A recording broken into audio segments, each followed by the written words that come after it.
Hello जी, नमस्कार। कैसे आप? ये मस्त। चलिए, अच्छी बात है। तो इसके पहले हमने आपको डीएनए के परिचय के बारे में पढ़ा दिया था। डीएनए में जो डीएनए की लंबाई होती है, डीएनए की लंबाई किस पर निर्भर करती है? डीएनए मिलने वाले न्यूक्लियोटाइड्स पर निर्भर करती है। 5 गुणे 77 जीवाणु भोजी में बात कर लिए कितने न्यूक्लियोटाइड्स होते हैं। लैम्डा जीवाणु भोजी में बता दिए कितने न्यूक्लियोटाइड्स होते हैं। और ई कोलाई जीवाणु के अंदर बता दिए थे कितने न्यूक्लियोटाइड्स होते हैं। मानव के आगुड़ी सेट में गुणसूत्र जितने भी डीएनए अणु होते हैं, मैंने उसके बारे में बात कर ली थी। तो आज हम बात करेंगे सिर्फ डीएनए घटक। डीएनए के प्रमुख 3 घटक होते हैं। डीएनए किससे बना होता है? प्रमुख 3 घटकों से मिलकर बना होता है। पहला होता है पेंटोस शर्करा, दूसरा होता है फास्फोरिक अम्ल, तीसरा होता है नाइट्रोजन क्षार। इन्हीं तीनों के बारे में आज हम डिटेल से बात करेंगे, ठीक है। तो इसके बाद और एक चीज बता दें आपको, ध्यान से। आपको इस हमारे प्लेटफॉर्म के माध्यम से, एबीएस स्टार कोचिंग के माध्यम से आपको पूरी एनसीईआरटी की नोट्स कंप्लीट कराई जाएगी। पूरा क्या होगा, एनसीईआरटी टॉपिक टू टॉपिक बात करेंगे। आप पूरी लैंग्वेज के साथ, पूरी परिभाषा के साथ आपके सारे टॉपिक, सारी नोट्स कंप्लीट कराई जाएगी, ठीक है। इसलिए वीडियो को बेहतरीन ढंग से पढ़िए और ध्यान से देखिए कि आपकी जो नोट्स है, मैं पूरी नोट्स आपको बनवाऊंगा एकदम सीरियल से, एक तरफ से पूरी तरह से पूरी कंप्लीट नोट्स आपके हम तैयार करवाएंगे, ठीक है। तो चलो शुरू कर। डीएनए के घटक। तो मैंने आपको बताया डीएनए के 3 घटक होते हैं। डीएनए के 3 घटक होते हैं। इसके पहले हमने बात कर ही लिया था, लेकिन आज तीनों घटक के बारे में डिटेल से हम बात करेंगे। तो जो पहला घटक है डीएनए का, पहला घटक, इसे हम लोग बोलते हैं भैया क्या? पेंटोस शर्करा। ये पेंटोस शर्करा, ये डीएनए का पहला घटक है, पेंटोस शर्करा। जो पेंटोस शुगर है भैया, पेंटोस शुगर, यह पेंटोस शर्करा, इसे हम एस से दर्शाते हैं, शुगर है ना, पेंटोस शुगर, पेंटोस शर्करा। अगर इसकी हम बात करेंगे डिफिनेशन की या परिभाषा, तो आप ऐसे लिख सकते हैं, क्या भाई? ऐसे लिख सकते हैं आप कि डीएनए में पाई जाने वाली, डीएनए में पाई जाने वाली, डीएनए में पाई जाने वाली मोनोसैकेराइड, मोनोसैकेराइड शर्करा को, मोनोसैकेराइड शर्करा को पेंटोस शर्करा कहते हैं। पेंटोस शर्करा कहते हैं। पेंटोस शर्करा कहते हैं, ठीक भैया। यह पेंटोस शर्करा। हम बात करेंगे, इससे हम ऐसे भी कह सकते हैं, इससे डीऑक्सी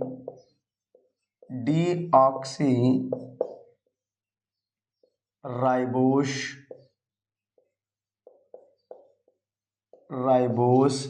शर्करा भी कहते हैं। डीऑक्सी राइबोस शर्करा भी कहते हैं, ठीक भैया। और ध्यान सुनिएगा, तो इसका जो फार्मूला होता है भाई, मैं लिख रहा हूँ C5H10O5, ये इसका फार्मूला हो गया भैया पेंटोस शर्करा का। जो डीऑक्सी राइबोस शर्करा, इसका फार्मूला होता है C5H10O4। अभी समझाता हूँ कैसे, ठीक भैया। और जान लो इसे क्या कहते हैं, इसे राइबोस शर्करा भी कहते हैं। इसे राइबोस शर्करा भी कहते हैं। राइबोस शर्करा भी कहते हैं। जानते भैया ये 2 टाइप का होता है। कितना होता है? 2 टाइप का होता है। कैसे बात करेंगे हम, तो ध्यान सुनिएगा। पर जो हमारा पेंटोस शर्करा है, 2 प्रकार का होता है। पेंटोस शर्करा, पेंटोस शर्करा ये जो होता है 2 टाइप का होता है, ठीक है भाई। जो हम पहले की हम बात करेंगे, जो पहला पॉइंट है, इसके दोनों टाइप के हम बारे में बात कर लेते हैं। देखो, पहले वाले को हम लोग बोलते हैं राइबोस शुगर या राइबोस शर्करा, राइबोस शुगर। और एक को हम लोग क्या बोलते हैं भाई? Deoxy ribose sugar. शुगर मतलब शर्करा, तो लिख सकते हैं डीऑक्सी राइबोस शुगर। तो आप हिंदी में सकते भैया राइबोस शर्करा, राइबोस शर्करा। यहाँ क्या होता है, डी ऑक्सी राइबोस शर्करा, डी ऑक्सी राइबो शर्करा, राइबोस शर्करा। इतनी बात क्लियर। अब ध्यान सुनिएगा, अब इसका जो स्ट्रक्चर हुआ है वो स्ट्रक्चर कैसे होगा, देखो ध्यान से भाई। यहाँ पे ऑक्सीजन है, ऑक्सीजन लगाओ, यहाँ पे देखो कार्बन लगा दो, कार्बन, यहाँ भी कार्बन लगा दो, यहाँ भी कार्बन लगा दो, यहाँ भी जो है कार्बन लगा दो। ये देखो ऐसे बॉन्ड बनाएगा, यहाँ होगा H हाइड्रोजन, यहाँ होगा OH, यहाँ होगा H, यहाँ होगा OH, यहाँ भी भैया होगा H, और यहाँ होगा सॉरी यहाँ OH होगा, मान लो ये होगा OH और ये हो जाएगा H। यहाँ पे लगा दो CH2OH, नीचे भी होगा H। राइबोस शर्करा का सूत्र। अगर ध्यान से देखेंगे तो ध्यान से देखिए भाई, इसमें कितना, एक कार्बन है, दो कार्बन है, तीन कार्बन है, चार कार्बन है और 5 कार्बन है। जब 5 कार्बन है तो फार्मूला बन जाएगा कितना भाई, C5 बन गया, C5। फिर देखो एक ऑक्सीजन, दो ऑक्सीजन, तीन ऑक्सीजन, चार ऑक्सीजन, 5 ऑक्सीजन, 5 ऑक्सीजन हो गए। हाइड्रोजन कितने हैं, 1 2 3 4 5 6 7 8 2 10, तो यानी 10 हाइड्रोजन है और 5 ऑक्सीजन है। ये इसका फार्मूला हो गया राइबोस शर्करा का। ठीक भाई। अब सेम इसको देखो ज़रा सा, इसका जो स्ट्रक्चर होता है कुछ इस तरह होता है, ये ऑक्सीजन है कुछ इस तरह से, ठीक है, ये देखो ऐसे। ठीक है, अब देखो यहाँ होगा OH, यहाँ होगा H, यहाँ होगा OH, यहाँ भी होगा H, ऐसे लगा दो हाइड्रोजन, यहाँ OH, यहाँ होगा भाई CH2OH, नीचे लगा दो H। ये भी अब देखा जाए तो डिक्टो कॉपी लग रहा है इसी का, सेम टू सेम है। तो ध्यान से बता दूँ आपको एक चीज़, सुनिएगा, यहाँ जो नंबरिंग 1 2 3 4 कार्बन 5 कार्बन, 5 कार्बन इसमें भी है, लेकिन इसमें ऑक्सीजन क्या होता है, ध्यान सुनिएगा। ये जो शर्करा है, ये शर्करा पूरी पूरी किसमें पाई जाती है, आरएनए में। किसमें भैया, आरएनए में। तो आरएनए की हम बात बाद में करेंगे। तो ये शर्करा किसमें, आरएनए में। किसमें पाई जाती है, आरएनए में। ये पूरी शर्करा किस होती है, आरएनए में होती है। किसमें भैया, आरएनए में होता है। अब सुनो, इसकी जो बात है, ये संरचना जो है, इसमें ध्यान रखना भाई, इसमें 2 नंबर वाले जो कार्बन है, ऑक्सीजन है, यहाँ से इसके मैं ऑक्सीजन को यहाँ से डिलीट कर दूंगा। क्या कर दूंगा भाई, डिलीट। क्या करूँगा, डिलीट। तो जो मान लो मैंने डिलीट कर दिया, डिलीट, किसको डिलीट किया भैया, ऑक्सीजन को। किसको डिलीट किया, ऑक्सीजन को। किसको डिलीट किया, ऑक्सीजन को। एक किस प्रकार की शर्करा है, तो मैंने आपको बताया ना कौन सा शर्करा, ये राइबोस शर्करा है। कैसा है, राइबोस, लिखा ना डीऑक्सी राइबोस, ये राइबोस शर्करा है। कौन सा शर्करा भी, राइबोस शुगर। क्या है, राइबोस शुगर, राइबोस शुगर है। अब बताओ ये जो डीएनए है पाया कहाँ जाता है, केंद्रक में।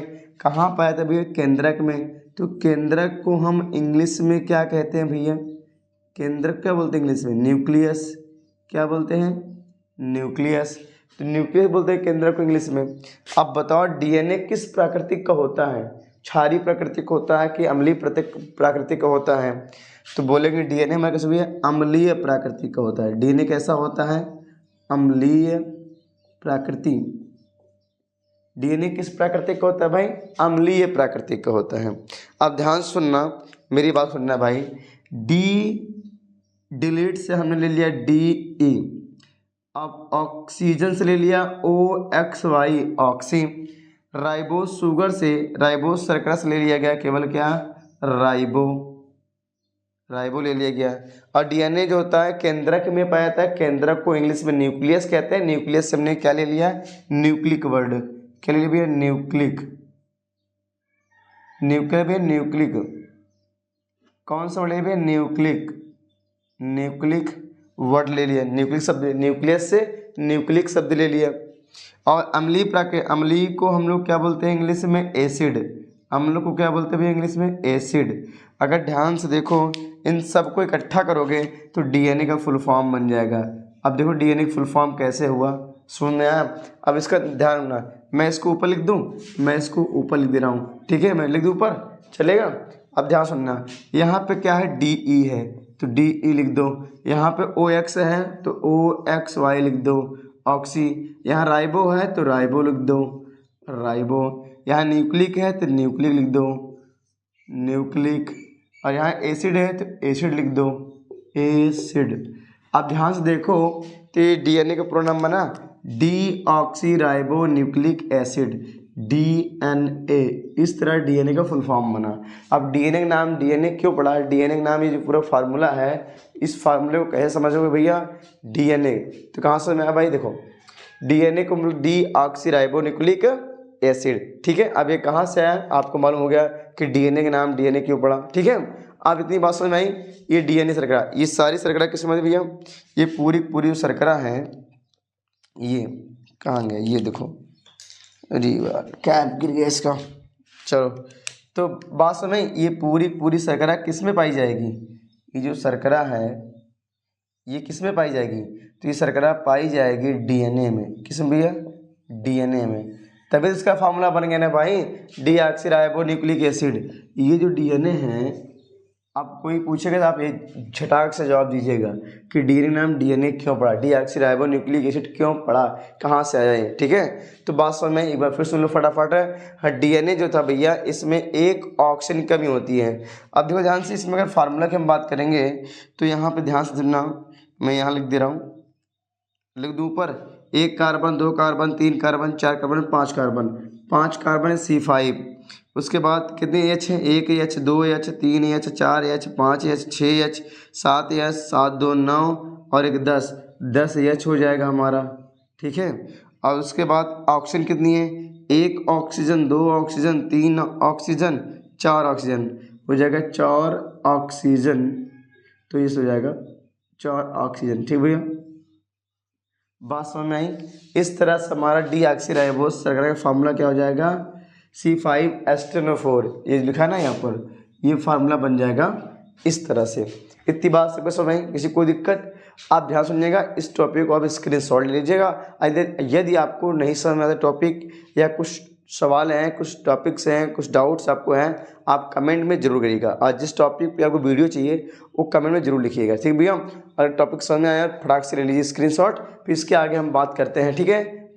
ले लीजिए स्क्रीनशॉट फटाक से, हो गया भैया स्क्रीनशॉट। चलो आगे चलते हैं, अगला टॉपिक देखते हैं, अगला अगला घटक क्या है डीएनए का। तो नंबर 2 पे देखो भैया है फास्फोरिक अम्ल। क्या भैया, फास्फोरिक, क्या बोलते हैं, फास्फोरिक अम्ल, फास्फोरिक अम्ल। जो फास्फोरिक है भैया, फास्फोरिक एसिड, ये हो गया फास्फोरिक एसिड, इसे आप पी से दर्शा देते हैं, फास्फोरिक एसिड। इसे हम आर्थोफॉस्फेट भी कहते हैं, ठीक है। तो अब जो फास्फोरिक एसिड है, इससे हम कैसे बोलेंगे, क्या बोलेंगे सिंपल सा, मैं फटाफट बोर्ड पर लिख दे रहा हूँ। तो क्या बोलेंगे भैया, डीएनए में पाए जाने वाले, डीएनए में पाए जाने वाले अम्ल को फास्फोरिक अम्ल कहते हैं, फास्फोरिक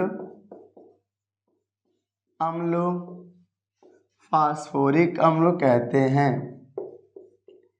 डीएनए में पाए जाने वाले अम्ल को फास्फोरिक अम्ल कहते हैं। और ध्यान सुनिएगा भाई, फास्फोरिक अम्ल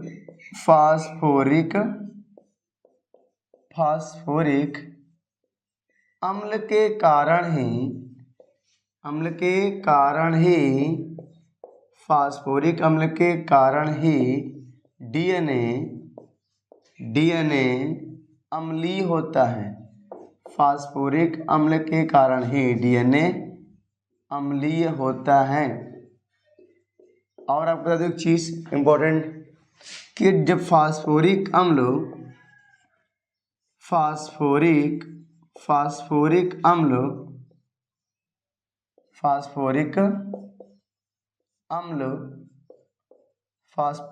अम्ल तथा पेंटोस शर्करा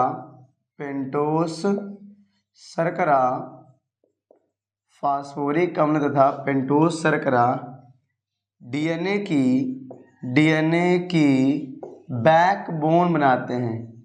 डीएनए की बैकबोन यानी कि रीढ़ की हड्डी बना देते हैं, मान लो एक प्रकार से बैकबोन बनाते हैं। डीएनए की बैकबोन बनाते हैं, ठीक है भैया। और एक चीज़ बताते हैं आपको, डी जो फास्फोरिक अम्ल है, फास्फोरिक अम्ल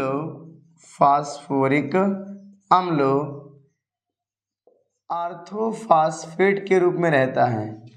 आर्थोफॉस्फेट के रूप में रहता है। क्या था भैया? आर्थोफॉस्फेट के रूप में रहता है। आपको एक चीज़ हमेशा याद रखना पड़ेगा ध्यान से भाई, एग्जाम में काफ़ी खतरनाक होता है ये क्वेश्चन कि डीएनए अम्लीय किसकी वजह होता है भाई। डीएनए जो होता है ये अम्लीय काहे लिए होता है? डीएनए अम्लीय काहे होता है? बोलेंगे भैया किसकी वजह से? फास्फोरिक अम्ल की वजह से। डीएनए अम्लीय होता है फास्फोरिक अम्ल की वजह से। डीएनए कैसा होता है? अम्लीय होता है। और दोनों क्या होते हैं, जो डीएनए फास्फोरिक अम्ल और पेंटोस शर्करा, ये दोनों आपस में जुड़ के क्या करते हैं? डीएनए की बैकबोन बनाते हैं। डीएनए की रीढ़ की रज्जु है, जो डीएनए ऐसे ऐसे होता नहीं है, इसकी रज्जु यही बनाते हैं। कौन? पेंटोस शर्करा और फास्फोरिक अम्ल। अगर इसके मैं स्ट्रक्चर की बात करूँ, फार्मूले की बात करूँ, फार्मूला इसका होता है H3PO4। ये फार्मूला होता है किसका भैया?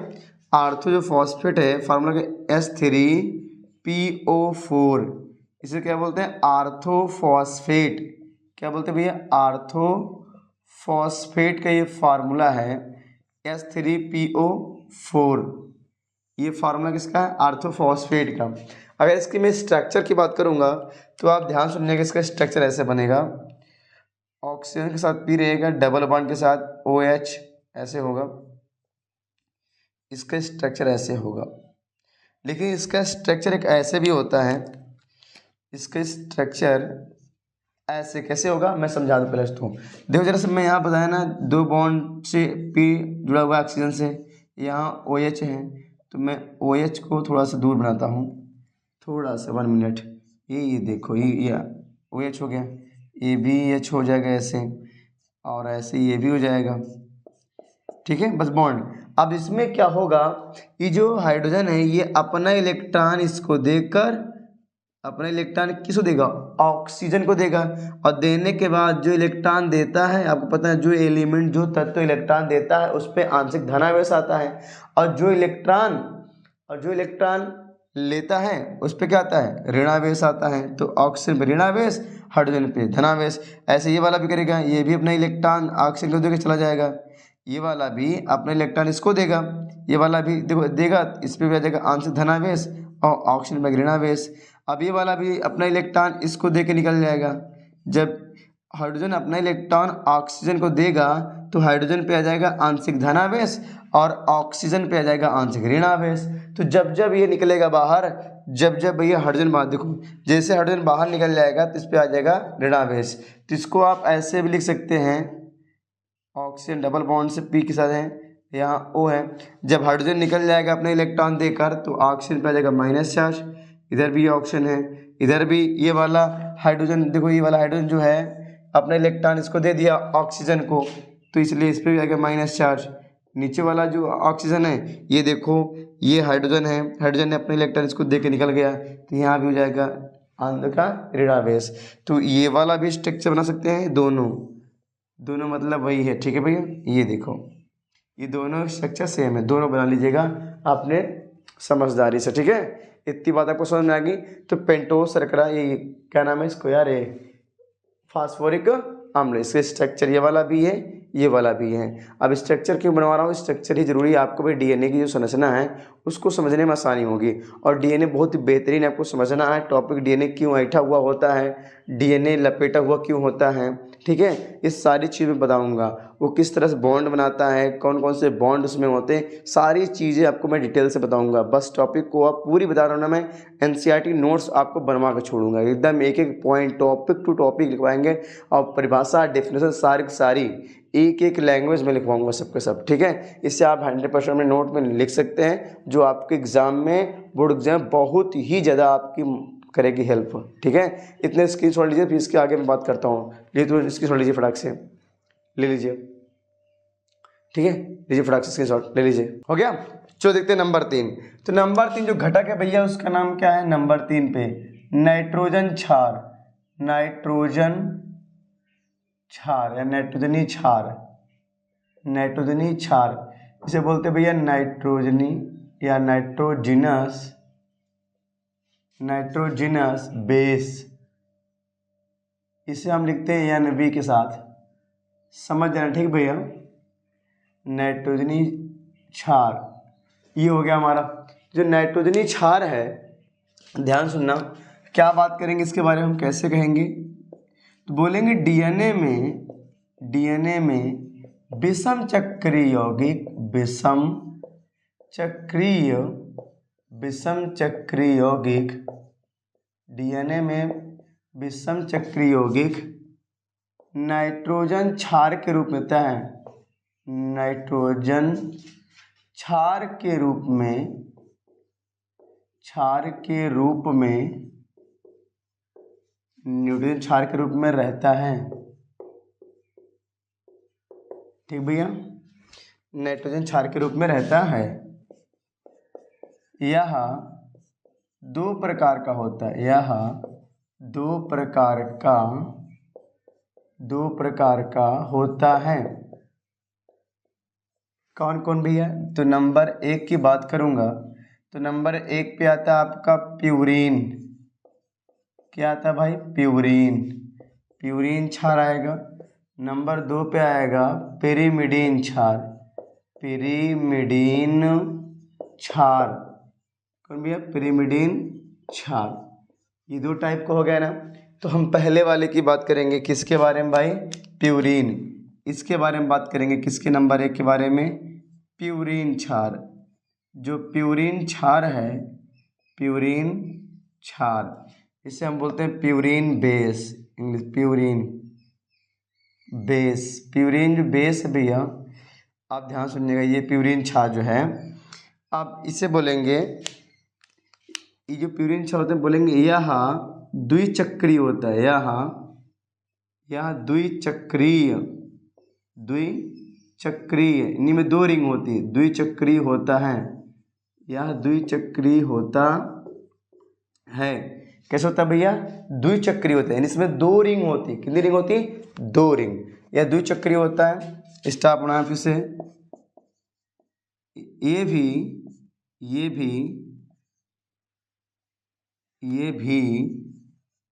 2 प्रकार के होते हैं, ये भी 2 प्रकार के होते हैं, 2 प्रकार के होते हैं। कितने भैया, 2 प्रकार के होते हैं।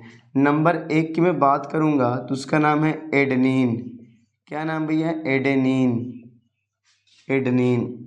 इसे हम ए से दर्शाते हैं,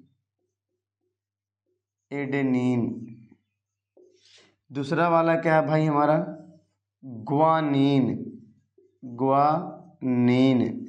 इसे हम दर्शाते हैं भैया जी से, कैपिटल जी से, ग्वानिन, ठीक भैया। ये 2 टाइप के होते हैं। मेरी बात जरा सुनना, एडेनिन जो होता है इसकी स्ट्रक्चर की हम बात करेंगे, एडेनिन तो द्विचक्रीय होता है, कैसे होता है, इस तरह कैसे समझेंगे भाई, चलो मैं बता दे रहा हूँ। देखो एडेनिन समझ लो, ये हो गया एक रिंग, ये श्रृंखला इसकी हो गई, ठीक है, और ये देखो दूसरी श्रृंखला हो गई, आप देखो एक रिंग दो रिंग, एक चक्र दो चक्र, द्विचक्री है। इसमें जो होता है बता दूं आपको, प्यूरिन में नाइट्रोजनी क्षार का क्रम, जो प्यूरिन है, प्यूरिन में प्यूरिन क्या होता है, बाईसाइक्लिक होता है। कैसे होता है भैया, बाई, 1 मिनट, प्यूरिन कैसा होता है भैया, बाईसाइक्लिक होता है ना, बाईसाइक्लिक होता है। प्यूरिन कैसा होता है, बाईसाइक्लिक होता है। इसमें नाइट्रोजन की जो पोजीशन है वो 1 3 हो जाएगा, ये 7 और 9 पे होता है। नाइट्रोजन कहाँ लगे भैया, 1 3 7। तो ध्यान सुनना, नाइट्रोजन यहाँ पे होगा, यहाँ होगा, यहाँ होगा और यहाँ होगा। ठीक है, देखो जरा से, यहाँ इसके बीच में होगा डबल बॉन्ड, इसके बीच होगा डबल बॉन्ड और इसके बीच में होगा डबल बॉन्ड। ठीक है, यहाँ पे होता है H N H, इसे आप NH2 भी कह सकते हो, NH2। यहाँ होगा H, लगा सकते हो ऐसे, यहाँ भी होगा H। ठीक है, मैं यहाँ लगा रहा हूँ, समझ जाना H। यहाँ डबल बॉन्ड होता है H, यहाँ भी H होगा। ठीक है, अब नंबरिंग करने की बात है, नंबर देख लो फटाफट कहाँ का नंबर है। 1 नंबर पर नाइट्रोजन है और ये 3 नंबर पर नाइट्रोजन है और ये 4 नंबर है, ये 5 नंबर है, ये 6 नंबर है और ये 7 नंबर है, ये 8 नंबर है, 9 नंबर। तो नाइट्रोजन किस किस पोजीशन पे है, 1 नंबर पे, 3 नंबर पे और 7 नंबर पे और 9 नंबर पे। ये हो गया आपका एडेनिन। ये किसका स्ट्रक्चर बन गया भैया, एडेनिन का स्ट्रक्चर है। किसका, ये एडेनिन का है। एडेनिन मतलब ए, इसका स्ट्रक्चर हो गया एडेनिन का ही हो गया। ठीक है, और दूसरा ग्वानिन के देखो भाई, अब ग्वानिन देख लेते हैं, मैं यह लिख दूं ग्वानिन। तो जो ग्वानिन है, तो ग्वानिन क्या होता है भैया, सुन लो मेरी बात। ग्वानिन जो, ये कहाँ गया ग्वानिन ना, ग्वानिन, ग्वानिन भी कैसा होता है भैया, बाईसाइक्लिक होता है, बाईसाइक्लिक होता है। कैसा होता है, बाईसाइक्लिक। इसमें नाइट्रोजन का पोजीशन होता है वही सेम, 1 पे होता है, 3 पे होता है, 7 पे होता है, 9 पे होता है। तो नाइट्रोजन 1 3 7 9 पे होता है। इसका स्ट्रक्चर आपको याद तो करना ही पड़ेगा भाई, नहीं याद करोगे तो कैसे काम चलेगा। ठीक है भैया, याद तो करना ही पड़ेगा। अब ध्यान रखना, एक एक टॉपिक इससे याद करने के लिए कोई फास्ट एंड ट्रिकी रूल नहीं है, आपको प्रैक्टिस करनी होगी, स्ट्रक्चर याद करना पड़ेगा। अब ध्यान सुनना मेरी बात को, ग्वानिन के स्ट्रक्चर बना दूं, ध्यान सुनना भाई। यहाँ पे रिंग है, यहाँ पे रिंग लगाओ भाई, ये देखो, दिख रहा है भाई, समझ में आ रहा है, ये हो गया। और यहाँ देखोगे आप, ये होगी पहली वाली रिंग, ये दूसरा चक्र हो गया, दूसरी रिंग, ऐसे करके। इसमें भी पोजीशन कहाँ कहाँ होगा नाइट्रोजन, तो भैया कहाँ होगा, नंबर, अच्छा मैं इसे दे रहा हूँ ब्लू वाले से, 1 नंबर पे होगा, 3 नंबर पे होगा, 7 नंबर पे होगा और 9 नंबर पे होगा। बॉन्डिंग करने की बात है तो यहाँ देखो जरा सा, यहाँ डबल बॉन्ड से होता है ऑक्सीजन, यहाँ होता है हाइड्रोजन, यहाँ होता है भैया NH2 हो गया। यहाँ डबल बॉन्ड रहेगा, यहाँ भी डबल बॉन्ड रहेगा, यहाँ भी डबल बॉन्ड रहेगा, यहाँ H लगा दीजिए, यहाँ H लगा दीजिए। ठीक है, 1 मिनट, यहाँ H नहीं होगा भाई, यहाँ H नहीं, हाइड्रोजन यहाँ नहीं होगा। ठीक है, क्योंकि नाइट्रोजन 3 ही बॉन्ड बनाता है, 1 बॉन्ड 2 बॉन्ड 3 बॉन्ड तो बना चुका है, तो यहाँ H नहीं होगा। ठीक है, ये हो गया आपका ग्वानिन की स्ट्रक्चर।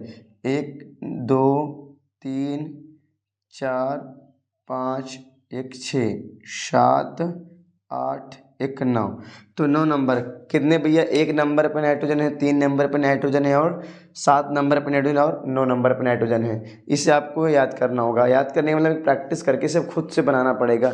जब तक आप प्रैक्टिस नहीं करोगे भाई, तो ये चीज़ आपको समझ में ही नहीं आएगी।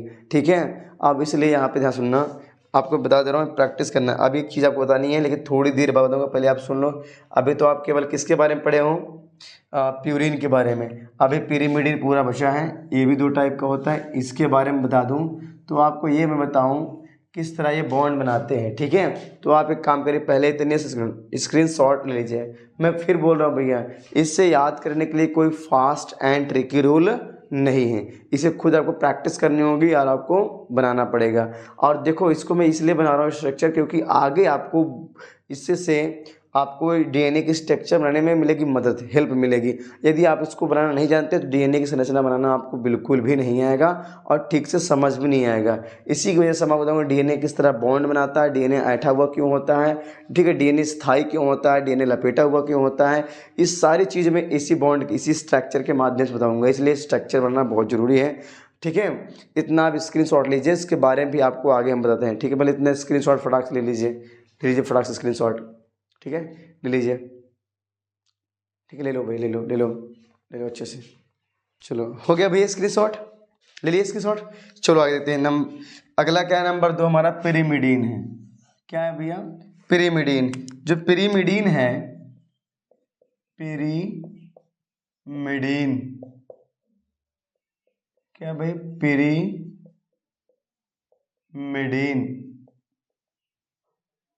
बेस यानी कि क्षार, पिरिमिडीन क्षार। अब ध्यान सुनो, जो पिरिमिडीन क्षार है, इसे वैसे बोल सकते हैं यह एकल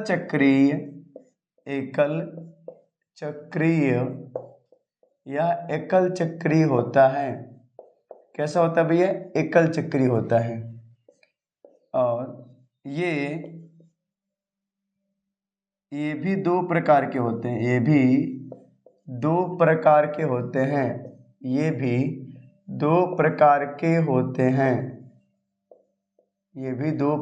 होते हैं। ये आपको जान लो केमिस्ट्री के सेकंड केमिस्ट्री में भैया, जो लास्ट चैप्टर है जैव अणु, बायोमॉलिक्यूल्स, उसमें भी ये मिलता है, आपको मिलेगा। ठीक है, ये पूरा टॉपिक उसमें मिलेगा। ठीक है, ये हो गया। अब दो प्रकार का होता है। नंबर 1 की मैं बात कर लूँ, जिसका नाम क्या है भाई, नंबर 1 में बात करता हूँ, इसका नाम क्या है भाई, थायमीन। क्या नाम भैया, थायमीन। नंबर 1 है थायमीन, इसे हम टी से दर्शाते हैं, थायमीन। ठीक है, और नंबर 2 की बात करेंगे तो दूसरा होता है साइटोसिन। क्या बोलते भैया, साइटोसिन, इससे दर्शाते हैं सी से। ठीक है, किससे, सी से। अब ध्यान सुनिएगा, इसमें अगर हम बात कर लेंगे थायमीन के बारे में, लिख सकते हो थायमीन ये किसका यौगिक, किसका भाग है, तो पिरिमिडीन का भाग है। थायमीन किसका भाग है, पिरिमिडीन का भाग है। पिरिमिडीन एक ऐसा होता है बाईसाइक्लिक, मोनोसाइक्लिक, एकल रिंग है ना, एकल चक्री है तो बोलेंगे मोनोसाइक्लिक। कैसे भैया, एकल साइक्लिक है तो बोलेंगे मोनोसाइक्लिक। इसमें जो नाइट्रोजन की पोजीशन होगी, नाइट्रोजन की पोजीशन किसे भैया, नाइट्रोजन की पोजीशन जो होगी वो होगी 1 और 3 पर। नाइट्रोजन पोजीशन कहाँ होगी, 1 और 3 पर। इसकी स्ट्रक्चर की हम बात करेंगे तो मैं स्ट्रक्चर बना दे रहा हूँ, कुछ इस तरह का बनेगा स्ट्रक्चर, कुछ इस तरह का। ठीक है, तो 1 नंबर पे लगा देता हूँ नाइट्रोजन, 1 नंबर और 3 नंबर, ये लग गया नाइट्रोजन। ठीक है, और इसमें क्या होता है भाई, देखो ये डबल बॉन्ड से यहाँ क्या होता है, ऑक्सीजन होती है। यहाँ भी डबल बॉन्ड से क्या होती है, ऑक्सीजन होती है। यहाँ होगा हाइड्रोजन, और यहाँ डबल बॉन्ड रहेगा, यहाँ साथ में रहेगा CH3, यहाँ रहेगा H, यहाँ भी रहेगा H। ठीक है, ये किसका स्ट्रक्चर है, थायमीन का है। किसका स्ट्रक्चर है भैया, थायमीन का है, यानी कि ये टी का स्ट्रक्चर है। किसका है, टी का। थायमीन का स्ट्रक्चर हो गया। अब सेम देखो साइटोसिन, तो साइटोसिन में यहाँ लिख दे रहा हूँ साइटोसिन, ये है साइटोसिन क्या होता है भाई, ये भी क्या है, किसका कंपाउंड है, किसका यौगिक है, किसका भाग है, तो पिरिमिडीन का भाग है साइटोसिन। तो पिरिमिडीन किसका हिस्सा है, साइटोसिन किसका भाग है, पिरिमिडीन का हिस्सा है। पिरिमिडीन कैसा होता है, ये भी कैसा होता है भैया, मोनोसाइक्लिक होता है। कैसे होगा, मोनोसाइक्लिक मतलब होता है एक रिंगी होता है, एक रिंग इसमें भी होती है। इसमें जो नाइट्रोजन की पोजीशन है वो कहाँ कहाँ होगी, 1 होगी 1 नंबर पे और 3 नंबर पे नाइट्रोजन की पोजीशन होगी। स्ट्रक्चर की हम बात करेंगे तो बना स्ट्रक्चर से बना सकते हो ऐसे करके, ये हो गया स्ट्रक्चर। 1 नंबर पे होता है नाइट्रोजन, में लिख दे रहा हूँ भाई थोड़ा से अच्छे से दिखाने के लिए ब्लू वाले मार्कर से। 1 नंबर और ये 3 नंबर, ठीक है भाई। अब इसमें इस तरह से ये होता है, यहाँ जो होगा बॉन्ड करने, यहाँ देखो NH2 होगा, क्या होगा भाई EHNH, ठीक है। इसे आप NH2 भी कह सकते हो। यहाँ डबल बॉन्ड से क्या होगा ऑक्सीजन होगी, ठीक है। और यहाँ पे एक बॉन्ड होगा डबल बॉन्ड, और यहाँ भी डबल बॉन्ड होगा। यहाँ क्या होगा EH हो, केवल हाइड्रोजन होगा। यहाँ भी क्या होगा हाइड्रोजन होगा, यहाँ भी क्या होगा हाइड्रोजन। तो कुल मिला के ये स्ट्रक्चर बन गया, ठीक है भैया। किसका, ये है साइटोसिन। ये कौन है भैया साइटोसिन। साइटोसिन मतलब C, ठीक है। साइटोसिन मतलब C। ये हो गया आपका ग्वानिन और साइटोसिन, ठीक है। फिर बता रहा हूँ भाई, देखो ज़रा सा, अच्छा मैं नंबरिंग कर दे रहा हूँ। 1 नंबर पे है, 2 नंबर, ये 3 नंबर, ये 4 नंबर, 5 नंबर, 6 नंबर। तो 3 नंबर, 1 नंबर पे नाइट्रोजन है और 3 नंबर पे नाइट्रोजन है। 1 number, 2 number, 3 number, 4 number, 5 number, 6 number. तो सब पोजीशन नंबर नंबर पे क्लियर हो गया, कौन किस नंबर पे है, इसको आपको इसे याद करना पड़ेगा। अब ध्यान रखिएगा, इसमें आपको मैं आगे बताने वाला हूँ, अन्यथा क्या आगे क्या बताऊँगा भाई कि जो ये फिर बता रही बात सुनना ध्यान से। इससे और इससे इन सबको याद करने के लिए कोई फास्ट एंड ट्रिकी रूल नहीं है, प्रैक्टिस आपको करनी पड़ेगी, बिना प्रैक्टिस करे या नहीं आएगा।